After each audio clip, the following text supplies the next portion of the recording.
کہتے ہیں کچھ آوازیں صرف کانوں سے نہیں، روح تک پہنچتی ہیں۔ یہ کہانی ہے ایک ایسی آواز کی، زنجیروں کی آواز جو صدیوں سے لوگوں کو اپنے انجام تک لے جاتی ہے۔ چار دوست فہد، عائشہ، زین اور ہنا ایک پرانی حویلی میں جاتے ہیں۔ یہ حویلی کئی سال سے ویران ہے اور مشہور ہے کہ وہاں رات کو زنجیریں بجتی ہیں۔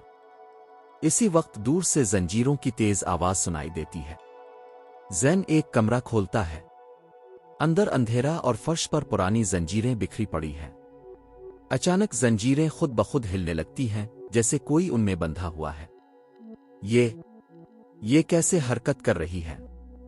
یہاں تو کوئی نہیں۔ دیوار پر پرانی تحریر لکھی ہے، یہاں ایک قیدی کی روح قید ہے، اس کی زنجیریں کبھی نہیں ٹوٹی۔ اسی لمحے سایہ ظاہر ہوتا ہے، ایک شخص گردن میں زنجیریں، آنکھوں سے خون بہتا ہوا۔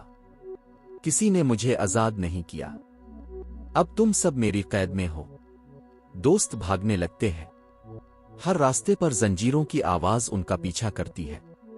کبھی زنجیریں ان کے پاؤں میں لپٹ جاتی ہیں، کبھی دروازے بند ہو جاتے ہیں۔ ہنا گر جاتی ہے اور دیکھتی ہے کہ ایک زنجیر خود بخود اس کے بازو میں لپٹ گئی ہے۔ مجھے چھوڑو، کوئی میری مدد کرو۔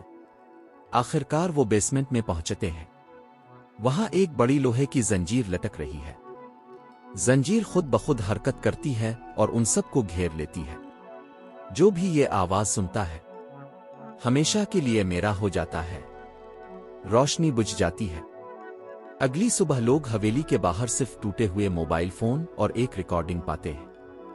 اس میں آخری آواز سنائی دیتی ہے، زنجیروں کی کھنک اور ایک آخری چیخ۔ کہتے ہیں آج بھی رات کے اندھیرے میں اگر آپ اس حویلی کے قریب جائیں تو زنجیروں کی آواز آپ کو اپنے قریب کھینچ لے گی۔